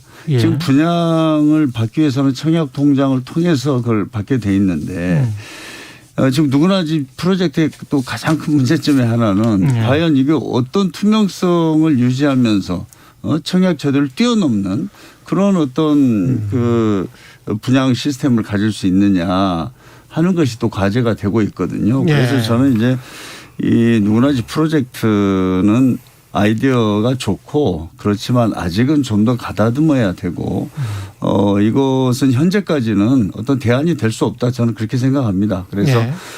저는 기존의 지금 정책들을 잘 유지하면서 예. 약간 부분적으로 저희가 보완할 지점이 있다면 저희는 뭐 보완할 수는 있다 이렇게 봅니다. 지금 누구나 프로젝트와 LTV 완화 송영길 의원님이 제안하신 거기 그것과 관련된 반론 들어보고 있는데 우원식 의원님 어떻게 생각하십니까? 네. 그 LTV, DTI 그 대출 규제를 완화하자. 예. 지금은 이제 많이 규제가 묶여 있기 때문에 예. 조금 검토해 볼 필요는 있습니다. 근데 우리 송영길 후보가 이야기하신 90%까지 하자. 그 문제에 관해서는 이미 박근혜 정권 때 예. 80%까지 해본 적이 있습니다. 예. 그때 어떤 사인이 그 시장에 갔냐면 빚내서 집 사라 그런 겁니다. 지금 이제 우리가 해야 될 우리 정책의 가장 기본적인 방향 지금까지 했던 것 중에 국민들에게 죄송스러운 거는 집값의 급등입니다. 집값이 급등이기 때문에 그 부동산 가격을 안정시키는 게 가장 중요한 기조인데 예. 빚내서 집 사라 이런 사인이 가기 시작하면 부동산 가격의 안정을 이사 대책으로 조금 그런 기조가 생기기 시작했는데 이 민감한 시기에 부동산 시장을 다시 흔드는 굉장히 심각한 문제가 발생할 수 있다. 예. 그래서 지금 우리가 해야 될 가장 중요한 원칙인 부동산 시장 안정에 역행하는 그런 사인이 될 수 있기 때문에 그것은 저는 매우 옳지 않다는 생각이고요. 예. 누구나 집 프로젝트는 제가 이미 토론 과정에서도 얘기했는데 우리 홍영표 후보께서도 말씀하셨듯이 여기저기서 굉장히 많은 부작용이 생겨서 소송도 붙고 그 어려운 그 과정이 생겨서 피해자들도 생기고 있습니다. 아직 정교화가 잘 만들어지지 않은 프로젝트거든요. 송영길 후보께서 이미 뭐 8년 지난 인천시장 때부터 구상하고 시작했는데 송영길 후보가까지 얼굴이 나온 누구나 집 프로젝트가 홍보됨으로 해서 잘 정교하지도 않는데 피해자들이 많이 발생했어요. 그래서 그런 부분에 대해서는 이제 당대표 후보로 나선 분이기 때문에 이런 프로젝트가 좀 더 구체화되기 전에는 예. 그렇게 막 얘기하면 안 된다 이렇게 생각하고요. 부동산은 기본적으로 가격 안정을 중심으로 해서 지금은 우리가 잘 구상을 해야 된다 이렇게 말씀드립니다. 나중에 또 부동산 문제에 대해서 말씀드릴 기회가 있을 테니까. 그 반론할 수 있어요? 예, 재반론하십시오. 예. 지금 그냥 이 부동산 문제는 여기에서 그냥 계속 하셔야 될 것 같아요. 그렇죠. 예, 이어서. 그러시죠. 예. 왜 계속 이제 우리가 마지막 토론인데 예. 우리 우원식 후보님이 제시한 박근혜 정부 때 LTV 80% 풀어가지고 빚내서 집 사라는 것 정책을 제가 말한 실수요자 생애 첫 주택 구입자의 LTV 완화와 비교하기는 어렵다고 봅니다. 그것은 그때는 무차별하게 다 했기 때문에 논란이 된 거고 우리나라 집 무주택자가 44%인데 그중에 집을 살 의사가 있는 사람이 약 10% 돼요. 그중에 생애 첫 집 구입자, 실수요자, 신혼부부 대상은 더 줄어듭니다. 그리고 이분들에게 장기 모기지를 적용하고 5년 보유를 하게 되면 집가 폭등에 전혀 영향을 미치지 않게 통제할 수가 있습니다. 그리고 현재 디딤돌 주택이라는 게 실링이 2억밖에 안 돼요. 5억 이상 주택은 또 못하게 돼 있어요. 그러니까 이런 것 때문에 그걸 잘 조정을 해서 실수요자 대책은 문재인 대통령께서도 지적한 상황이고 우리 정부도 실수요자 대책을 지금 논의하고 있습니다. 제가 대표가 되면 꼭 90%는 아니더라도 탄력적으로 실수요자 대책을 만들겠다는 말씀을 드리고 누구나 집 프로젝트는 뭐 홍영표 의원식 의원님이 지적한 대로 보완하고 발전해 가고 있는 중입니다. 진화 발전해 가고 있는 중이고 여러 가지 어려움이 있었지만 이 중요한 것은 이번 영종도 미단시티의 1098세대가 하나금융투자라는 민간 투자가 PF를 해서 2,400억을 PF를 한 겁니다. 그러면 이게 수익성이나 이게 뭐가 없으면 2,400억이 되게 어렵죠. 근데 이제 거기에 따라서 홍 의원님이 지적하듯이 이제 분양 자격자 이런 문제는 보완해 갈 겁니다. 근데 중요한 것은 우리나라 역사상 집값의 10%를 주는데 10년 뒤에도 최초의 분양가격으로 살 권리를 준다는 것은 대단한 거거든요. 지금 뉴스테이나 부영 같은 사람들이 떼돈을 버는 이유가 뭐냐. 임대주택 제공한다고 여러 가지 이 용적률 상향 같은 거 특혜를 받아서 임대주택을 지어가지고 의무 임대기간 10년, 5년을 마치고 나면 시가 분양을 하기 때문에 엄청난 차익으로 떼돈을 벌고 있는 것입니다. 지금 뉴스테이도 마찬가지예요. 시작했는데 지금 집값이 몇 배로 뛰었단 말이에요.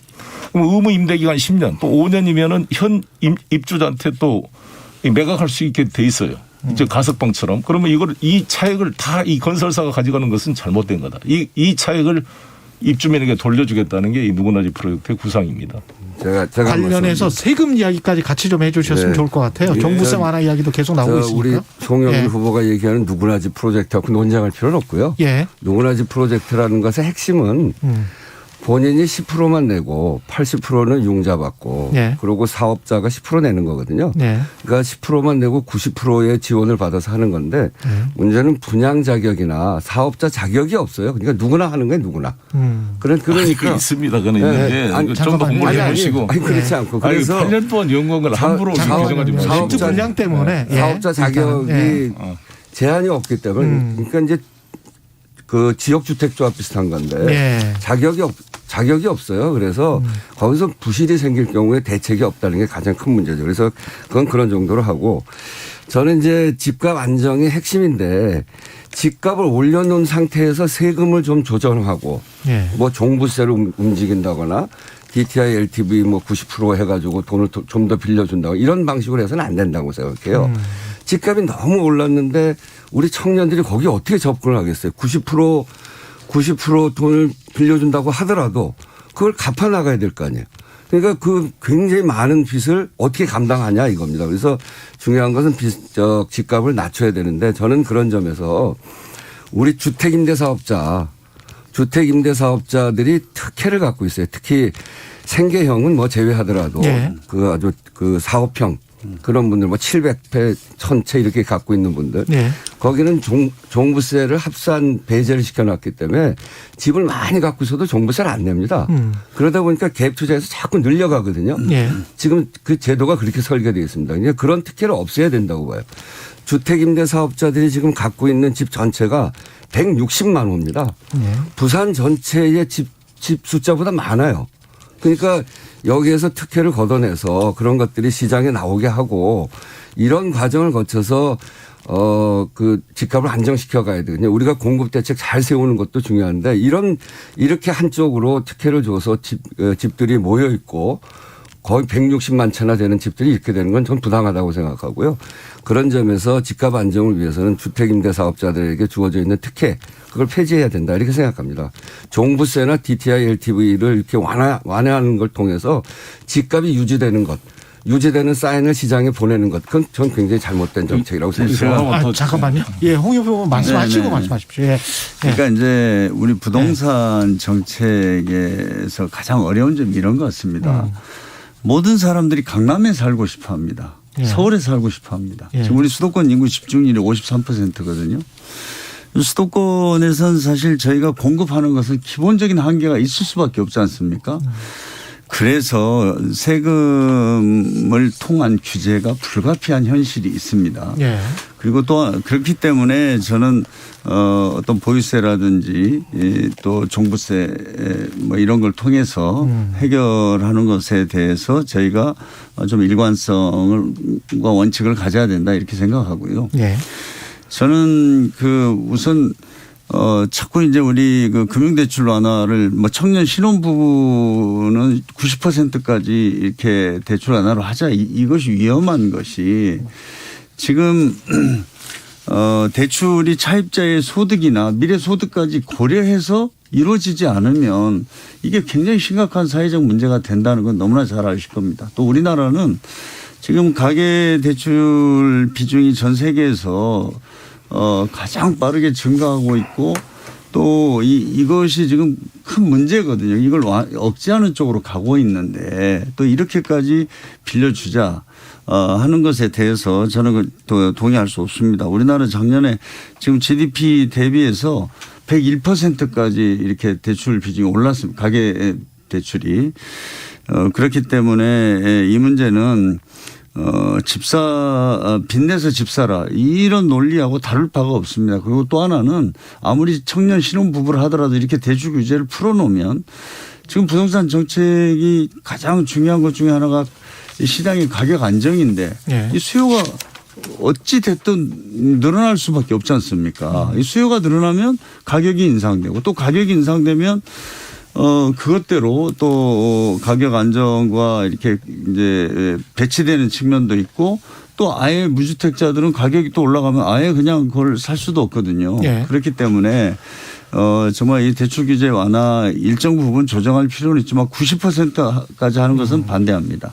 그리고 지금 누구나 이제 프로젝트는 분명히 말씀드리지만은 8년 전에 이제 했습니다. 그런데 우리 인천에서도 지금 시에서는 이걸 검토하다가 더 이상 시는 참여하지 않습니다. 그래서 민간 사업자가 하거든요. 예. 민간 사업자가 하다 보니까 지방 같은 데서는 굉장히 많은 문제가 생기고 예. 지금 뭐 소송까지도 가고 이런 부작용들이 나타나고 있어서 알겠습니다. 이 제도를 가지고 예. 내가 해결하겠다, 공급을 하겠다 예. 이건 안 되고 예. 지금 우리가 공공 뭐 LH라든가 이런 걸 통해서 공급하려는 계획들 그것이 가장 현실적이다 저는 이렇게 보고 있습니다. 송영 의원님. 예.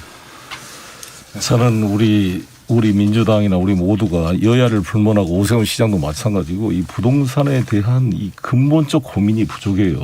예. 저는 이제 8년 동안 고민했습니다. 이 빚더미 인천을 구하기 위해서. 그래서 이 누구나지 프로젝트는 보완할 점이 있지만 혁명적인 솔루션으로 이건 앞으로 해 나갈 거고요.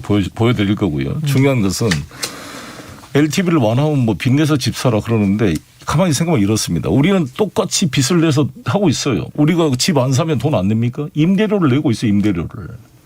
임대료를 집 사가지고 주택담보대출로 3% 이하 대출을 받아서 내는 사람보다 비싸게 내고 있습니다. 신용등급에 따라 이자를 차별받는 불평등한 세상에 우리가 살고 있어요. 저의 구상은 뭐냐. 집을 사서 사는 사람도 돈을 빌려서 사면 그 이자를 냅니다. 그냥 임대에 사는 사람도 임대료를 내요. 임대료 수입이 없으면 그것도 빚내서 임대료를 내야 되는 겁니다. 그 임대료 낼 돈보다 적은 비용으로 싸게 금융을 받아서 집을 사기 위해서 임차에서 사는 사람이나 집을 돈 빌려 사는 사람이나 동일한 비용을 분담하는 평등한 세상을 만들어야 되는 거거든요. 예를 들어서 집을 10억짜리를 사는데 8억을 전세금 해가지고 2억 보태가지고 갭 투자를 한다 그러면 실제 그 집값을 제공한 8억 80%는 임차인이 낸 돈이에요. 2억 보태가지고 집주인이 그 차익을 다 가져가 버려요. 이런 것부터 시작해서 저는 신용등급에 따른 이자를 차별받는 세상을 철폐할 수 있는 구조를 만들었습니다. 금융상품을 만들었습니다.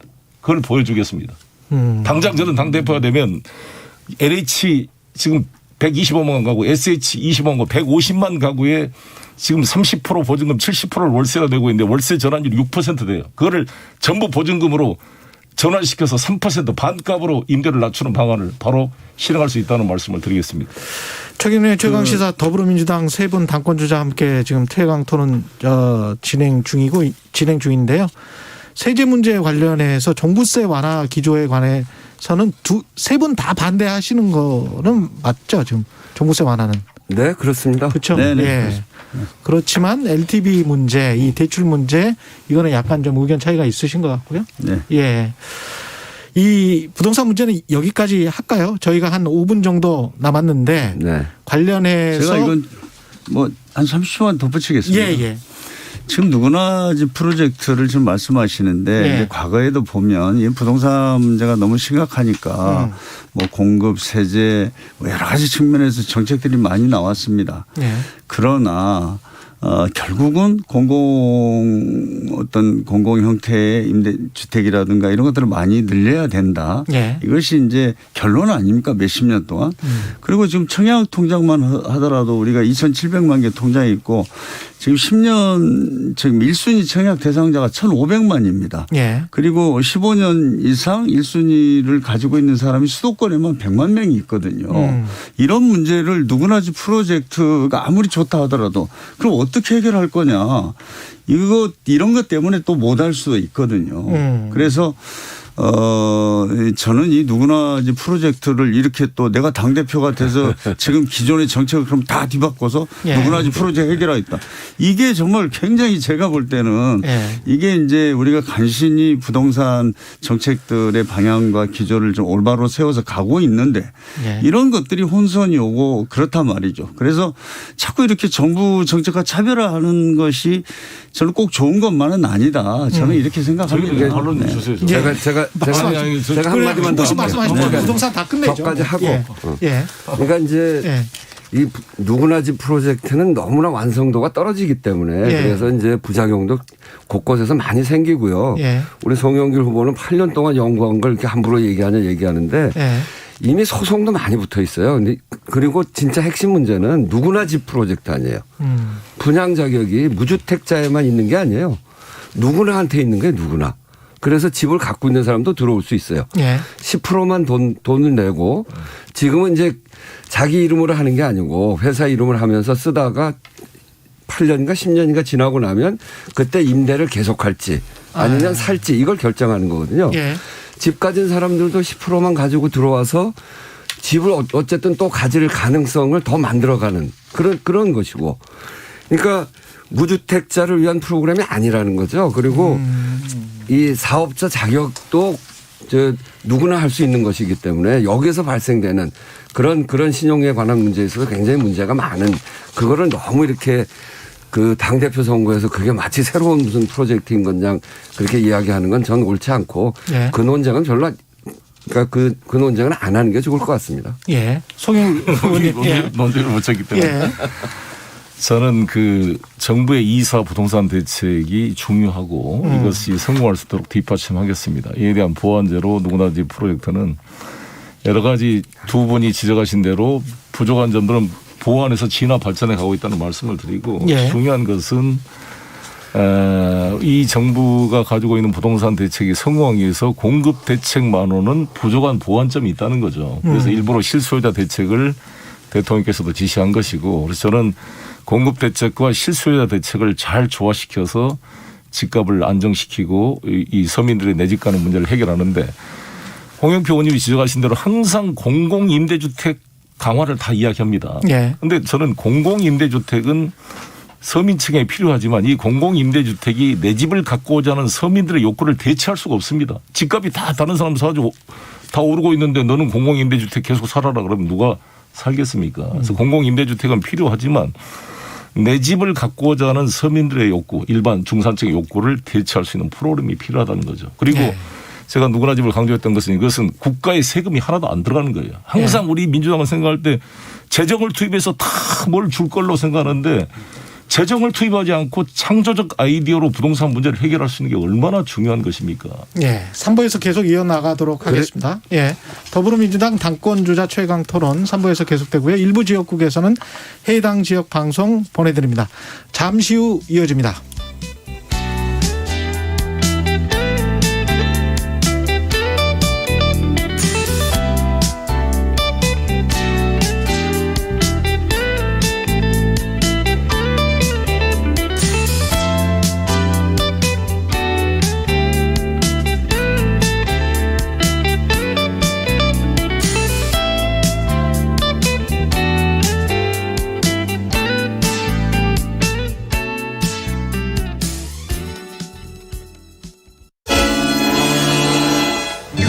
경쟁, 투명한 평가로 개천에서도 용이 날 수 있다는 믿음을 줄 수 있어야 우리 세대의 이 잔인한 임금의 격차를 다음 세대까지 물려줄 수는 없지 않겠습니까? 모두에게 정의로운 그런 땅을 물려줘야 하지 않겠습니까? KBS 뉴스 홍사훈입니다. 오후 4시 5분 홍사훈의 경제쇼. 경제도 이제는 저 홍반장 홍사훈입니다.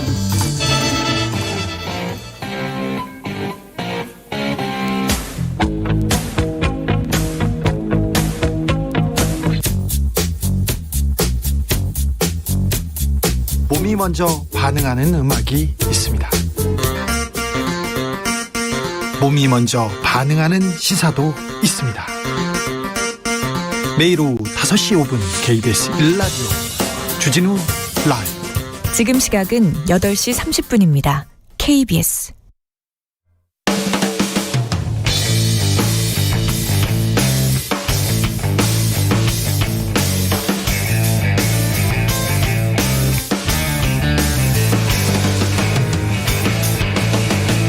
최경영의 최강 시사.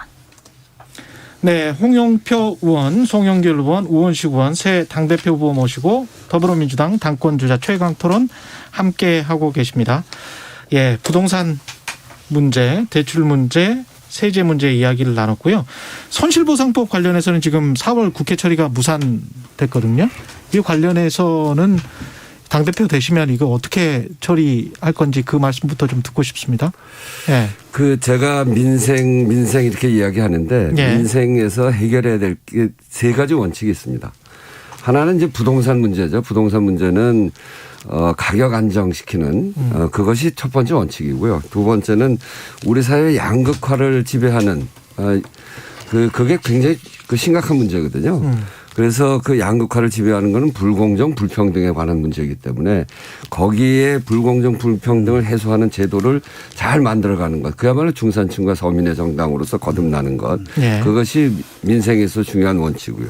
세 번째는 코로나 시기에 굉장히 많은 국민들의 손실이 발생했는데 거기에서 한 가지 세워야 될 원칙은 재정은 관료가 주인이 아니다. 재정은 국민이 주인이다. 이런 관점에서 봐야 됩니다. 코로나 시기에 그게 1년이 넘게 진행이 됐기 때문에 집합금지 또 영업 제한 이런 강제적인 조치를 취했거든요. 예. 감염병 예방법에 의해서 국가가 강제적인 조치를 취할 수 있습니다. 그러면 헌법에는 어떻게 되어 있냐면 그런 강제적인 조치를 취할 경우에는 손실을 보상해야 된다 이렇게 딱 명시돼 있어요. 그런데 우리가 그걸 지금껏 제대로 못했습니다.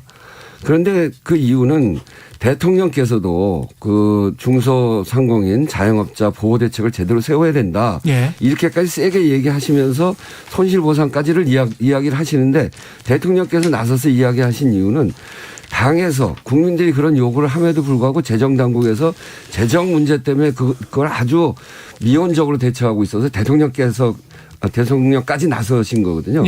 그런데 우리 재정이 OECD 국가들하고 비교해 보면 국가 부채율이 가장 낮은 나라 중에 하나입니다. 가장 건전한 나라 중에 하나예요.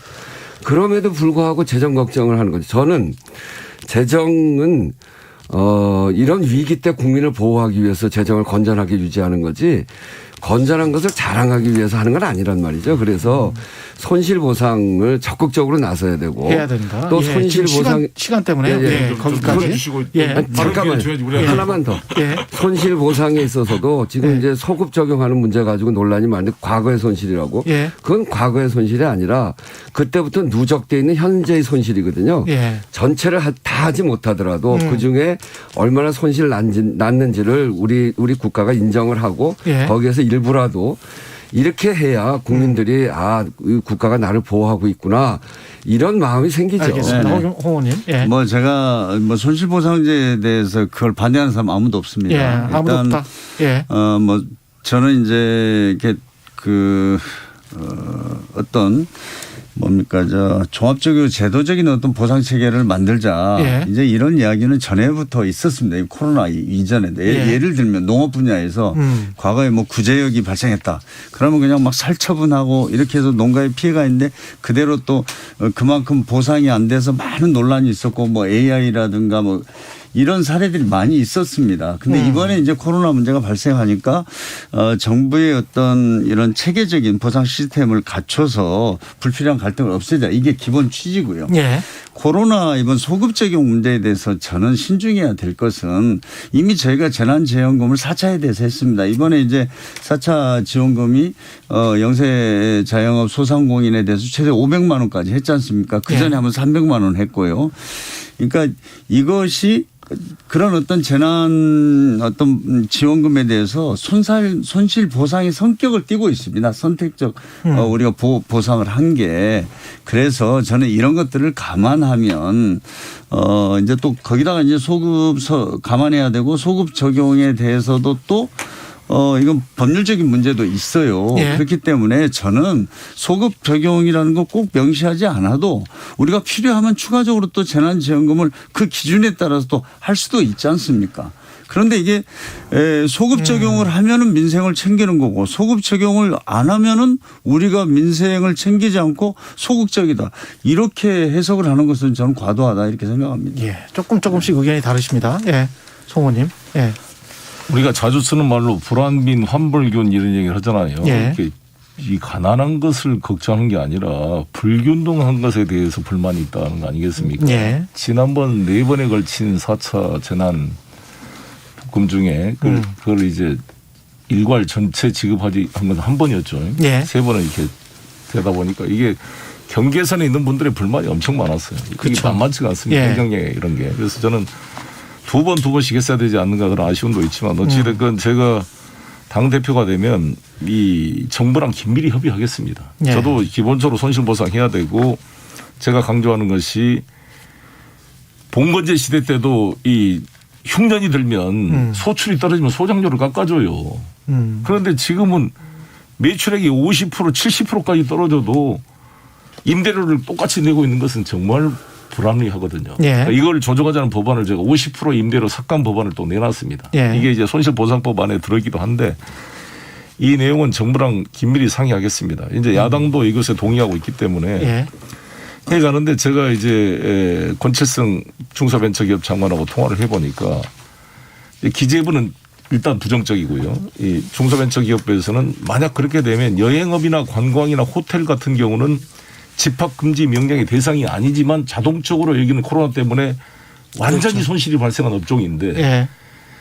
정부가 구체로 집합금지 명령 대상 업종만 보상한다게 되면 여행, 관광, 호텔은 다 빠지게 돼 있습니다.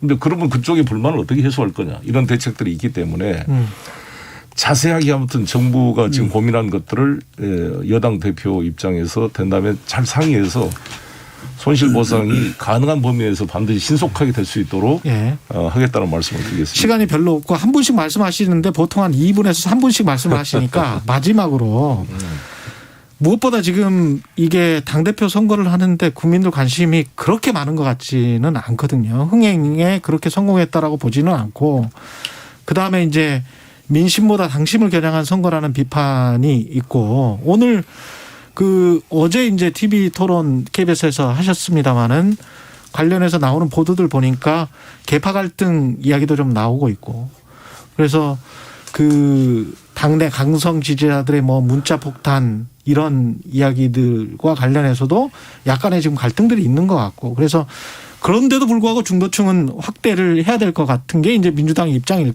테고 어떻게 해야 된다고 보십니까? 예, 앞으로 향후에 민주당도 이끌면서 그러면서 중도층도 확장할 수 있는 전략들을 갖고 계시는지 2030까지 포함해서 재보궐선거의 결과가 있으니까 예. 딱 시간을 정해 주세요. 남은 예. 시간 딱 지금 시간이 한 5분 정도밖에 안 남았기 때문에요. 예. 그래서 마무리 말을 하면서 2분씩 정도, 2분씩 정도 말씀해 주십시오. 예. 제가 예. 네. 먼저 말씀하십시오. 네, 지금 저는 이제 가장 중요한 것은 코로나 위기를 빨리 백신 접종 같은 걸 잘해서 끝내고 저희가 일상으로 돌아가는 거라고 생각합니다. 예. 그것이 저는 우리 국민들이 바라는 가장 큰 민생이자 또 정부에 요구하는 거라고 생각합니다. 그게 이제 그리고 또 그 과정에서 이렇게 힘든 분들이 무너지지 않게 정부가 하는 것 이것이 우리 뭐 문재인 정부와 민주당 정치권 전체가 해야 될 저는 과제라고 보고요. 네. 그걸 어떻게 우리가 잘할 것이냐. 이게 저는 답이 있다 이렇게 생각하고요. 그다음에 우리가 이제 이 국민과 함께하는 개혁, 국민의 힘으로 하는 개혁을 우리 민주당이 좀 부족했다 저는 이렇게 생각합니다. 사실 우리가 뭐 지난 1년 동안 해온 일이 적지 않지만 그럼에도 불구하고 국민들이 공감하고 국민들이 함께하는 개혁에는 우리가 부족하지 않았는가 이 부분을 저는 좀 개선해 나가야 된다고 보고요. 예. 또 저는 민심이 따로 있고 민심과 당심이 다르다 강성이 뭐가 저는 이런 논리에 동의하지 않습니다. 우리 당원들이 400만 명이고 그 안에는 우리 민심이 다 투영돼 있습니다. 그렇기 때문에 저는 우리 당내에서의 어떤 민주적인 토론과 논의 이런 것들을 통해서 그런 문제들을 해결해 나가면 되는 것이지 예. 이렇게 무슨 뭐 강성 당원이다 뭐 이것은 저는 정말 문제 해결에 아무런 도움도 되지 않고 오히려 분열시키는 저는 프레임이다 이렇게 보기 때문에 예. 저는 뭐 예를 들어 욕설이라든가 뭐 과도한 인신공격 이런 것들은 진짜 없어져야 되지만 네. 우리 당원들의 의사 표현은 어떤 형태로든지 되고 활발하게 되는 거 그게 당이 살아있다고 저는 생각합니다. 그래서 그것을 어떻게 하면 하나로 민주적인 내부 시스템을 통해서 하나로 만들어 나가고 예. 그래서 용광로와 같은 당을 알겠습니다. 만들 것인가 예, 강한 우원식 민주당을 만들 것인가 이게 예. 과제고 예. 제가 그걸 제일 잘하도록 하겠습니다. 예, 우원식 의원님. 예. 네, 그 1년 전에 총선에서 승리하고 1년 후 보궐선거에서 참패. 그 사이에 어떤 일이 벌어졌는지를 보면 됩니다. 예. 우리가 개혁을 국민적 지지 속에서 개혁을 시작했는데 이게 잘 준비가 잘 안 됐어요. 그래서 소리는 요란했는데 일정한 성과도 있었지만 마무리를 지금 잘 못하고 있는 거거든요. 그런 속에서 국민들이 이제 피로도가 좀 생겼고 또 한편으로는 아까도 말씀드린 양극화가 심각해져 있는데 코로나까지 겹쳐가지고 굉장히 국민들의 삶이 어려워졌습니다. 세 번째는 부동산의 급등 이런 문제들이 우리한테 있는 거거든요. 예. 결국은 이건 민생입니다. 예. 국민들의 요구는 개혁을 유능하게 해가면서 이제는 국민들의 삶이 매우 어려워졌기 때문에 국민들의 삶을 180석 가지고 꼼꼼히 좀 챙겨라. 여기에 있거든요. 우리 안에 여러 가지 갈등 요인들이 있습니다. 이러저러하게 탓하는 것도 있고 보수 언론에서 공격하는 것도 있고 우리 안에서 또 비판하는 것도 있고 이런 것들은 정말 지도부가 잘 수용해내면 됩니다. 그러니까 그거 가지고 하나하나를 끊어서 갈등 요인을 없앤다고 부닥치고 싸우고 하는 것이 아니라 예. 잘 수용하고 거기에 과도한 거는 조정해 가면서 방향을 하나로 만들어야 됩니다.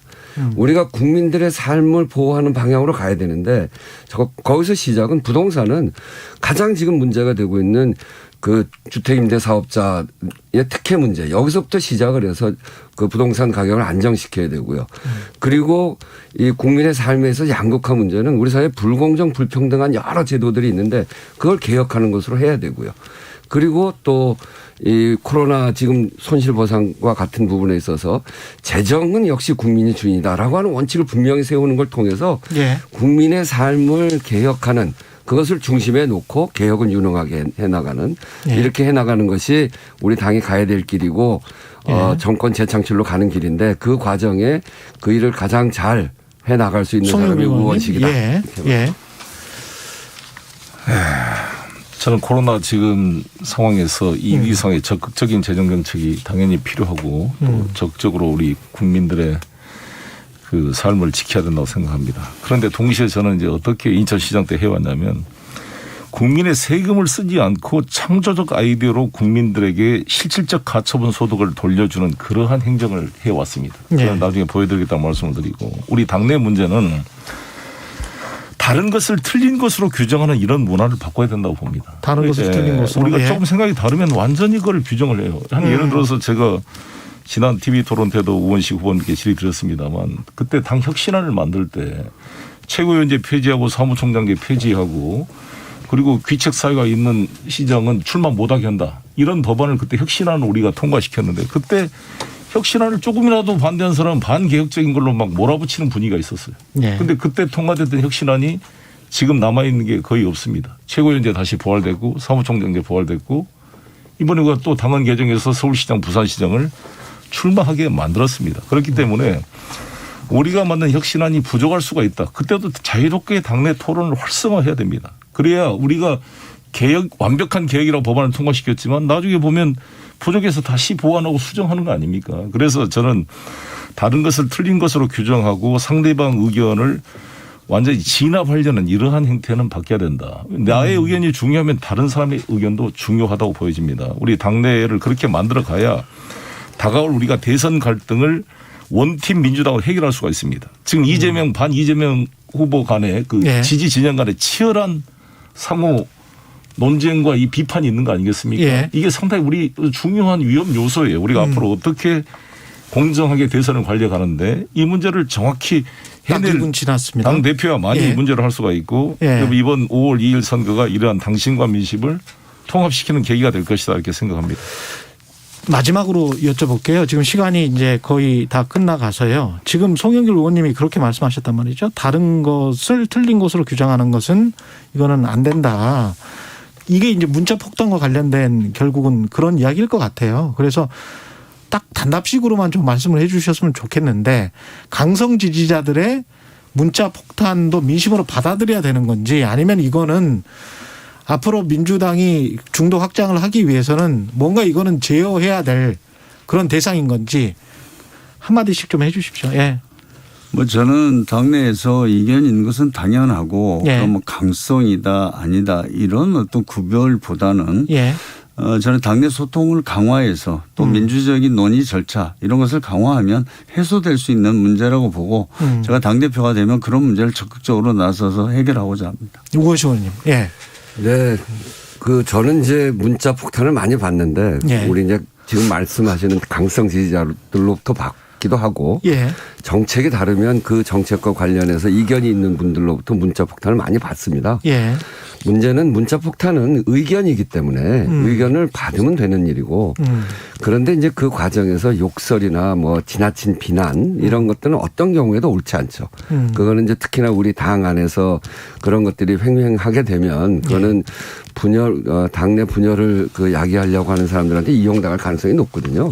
그래서 표현은 자제해야 되고 그 의사 표현, 자기 의견의 표출은 자유롭게 해도 된다 이렇게 생각합니다. 의원님.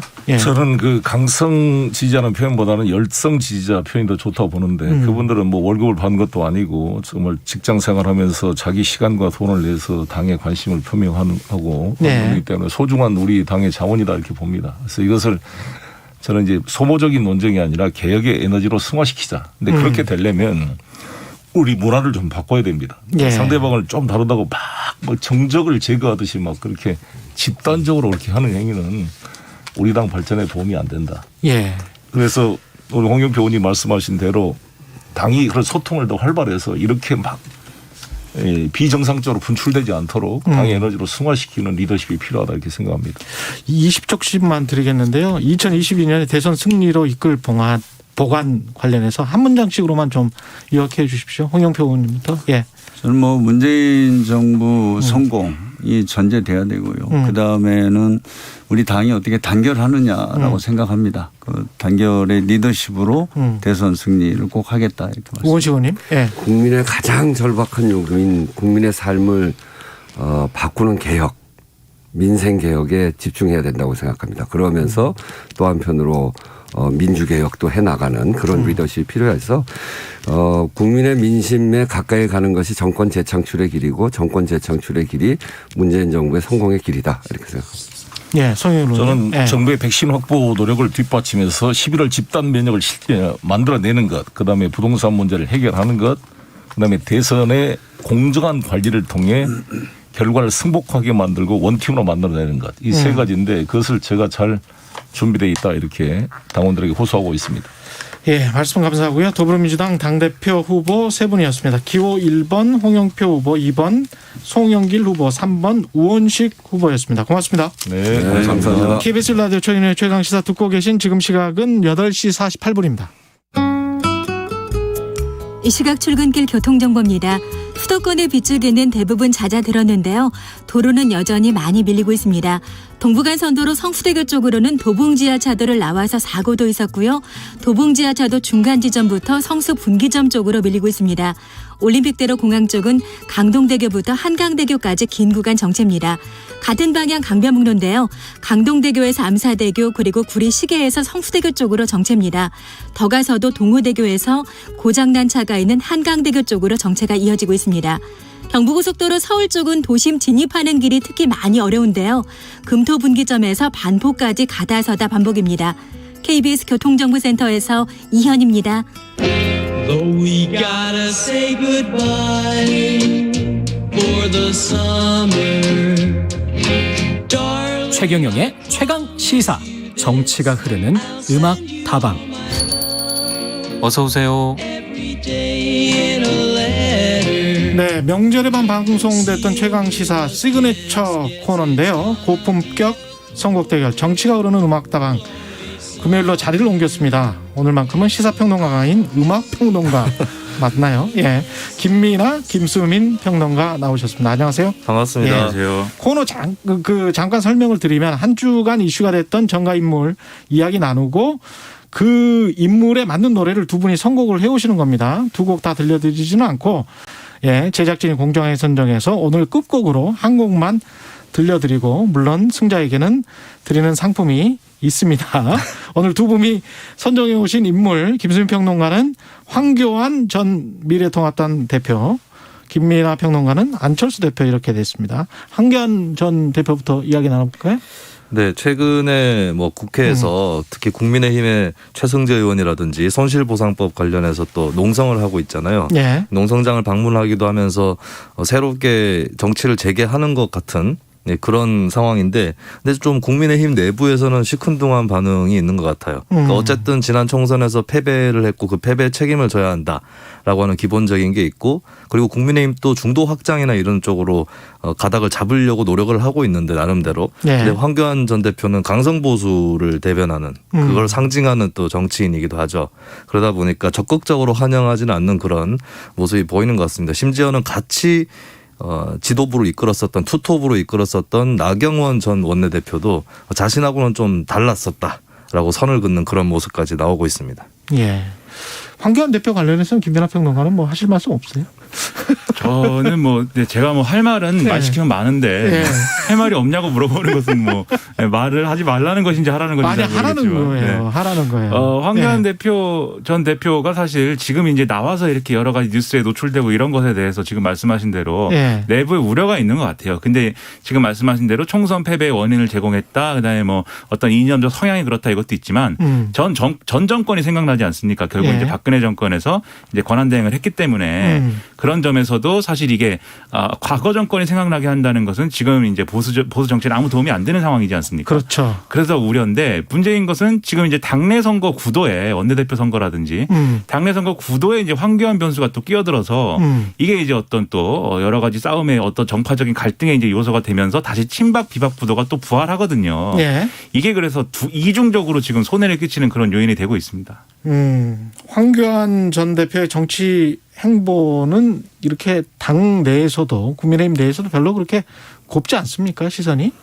네, 뭐 네. 지금 황교안계라고 네. 할 수 있는 의원들이 별로 없다라고 봐야 될 것 같고, 없어요? 물론 네. 황교안계뿐만 아니라 국민의힘 자체가 리더십 공백 상태이기 때문에 네. 무슨 게 이게 그렇게 크게 의미는 없기는 하지만 돌아온다고 했을 때 이렇게 밀어줄 수 있는 그런 인력이 부족한 것도 맞고, 그리고 네. 이제 황교안 전 대표 본인이 꼭 대선 후보로 나간다 이런타기보다는 예를 들면은 윤석열 전 총장을 뭐 돕고 싶은 마음도 있다 이런 얘기도 하고 있거든요. 네. 근데 사실은 윤 전 총장이 과거에 검사 시절에 네. 대구로 좌천당하고 할 때 그때 법무부 장관이 황교안 전 대표였었죠. 좀 어색한 풍경이기도 하고. 인사권자였네. 그렇습니다. 일종의. 예. 만약에 7년 뒤에 추미애 전 장관이 예. 한동훈 검사장이 정치하는데 도와주겠다 이러면 이상하잖아요. 그렇구나. 예, 그런 좀 예. 그래서 어울리지 않는 조합의 성격도 있어서 예. 아직까지 이래저래 황교안 전 대표가 들어갈 자리가 보이지 않는 그런 상황이 되겠죠. 그래서 황교안 전 대표를 위해 골라오신 노래가 네. 봄, 여름, 가을, 겨울의 아웃사이더입니까? 네, 그렇습니다. 여기 예. 가사에도 보면은 예. 이런 구절이 있어요. 아무도 이해 못할 말을 하고 돌아서서 웃는 나는 아웃사이더. 이거 얼마 전에 그 농성장에서 방명록에 사인을 하다가 최승재 의원이 농성하고 있는 거기서 이제 류호정 의원 이름이 보이니까 류호정은 어느 당 의원이냐라고 얘기를 했어요. 그래서 그것 때문에 류호정 의원이 나를 모른단 말이냐라는 생각으로 어떤 게시물을 올렸는데 댓글을 달았습니다. 황교안 전 대표가. 반어법이었다. 모를 리가 있냐. 일종의 조크였던 건데 사람들이 조크를 이해를 못한 것이죠. 그래서 아무도 이해 못할 말을 하고 라는 가사가 생각이 났습니다. 안철수 대표는 왜 가져오셨어요? 김민하 평론가는.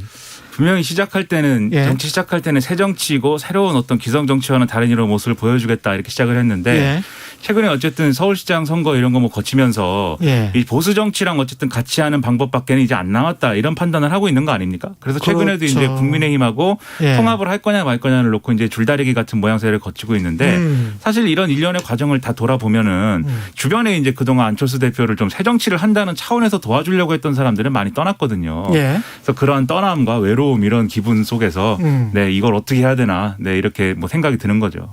안철수 대표 같은 경우는 쭉 걸어온 길이 결국은 종착역이 국민의힘이 돼버리면 그러면 그렇긴 하네요. 그렇죠. 처음에 원래 이야기했던 거하고는 많이 달라졌네요. 그렇죠. 이제 보도 나오는 걸 보면 이제 뭐 서로 이제 합당을 뭐 그 합의를 했네 마네 뭐 이렇게 나오지만 결국은 주호영 원내대표하고 서로 지금 윈윈인 구도를 짜고 있는 거거든요. 그래서 일단은 이제 안철수 대표를 주호영 원내대표 입장에서는 어쨌든 대권까지 가는 과정에 필요한 인물이니 내가 협상을 해서 끌어왔다. 이거는 내세울 수 있는 것이고 안철수 대표도 지금은 이 얘기를 하고 있죠. 밖에서 혹시 뭐 나를 그렇게 국민의힘이 안 받아들여 준다거나 예를 들면 흡수합당을 자꾸 강요하면 밖에서 제3지대에서 윤석열 전 총장하고 같이 하는 수도 있다라고 얘기하면서 사실은 국민의힘에 대한 협상력을 키우는 전략으로 오고 있거든요. 그렇죠. 그래서 이제 안철수 대표도 대선을 포기하지 않은 상황으로 보이기 때문에 결국은 범보수 후보 중 하나로 이제는 가는 길밖에 안 남아서 새 정치는 어디 갔느냐 뭐 이런 의문인 거죠. 그래서 두 분 다 봄, 여름, 가을, 겨울 노래를 골라오셨어요. 네. 김연아 평론가는 봄, 여름, 가을, 겨울에 내가 걷는 길. 내가 걷는 길. 이 가사를 보면은 상당히 고독합니다. 내가 그 걸어왔는데 걸어온 길 돌아보니까 발자국만 많고 거리는 네온 사인이 이렇게 깜빡이고 한숨이 나오고 뭐 이런 내용인데 제작진 선택을 한번 노래로 만나보죠. 어떤 노래를 선택했을까요?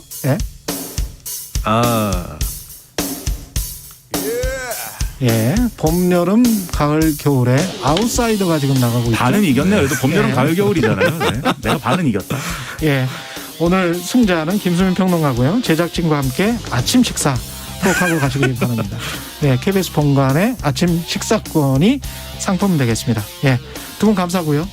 김민하 평론가, 김수민 평론가였습니다. 고맙습니다. 감사합니다. 4월 30일 최경영의 최강시사 여기서 인사드리겠습니다. 저는 KBS 최경영 기자였습니다. 고맙습니다.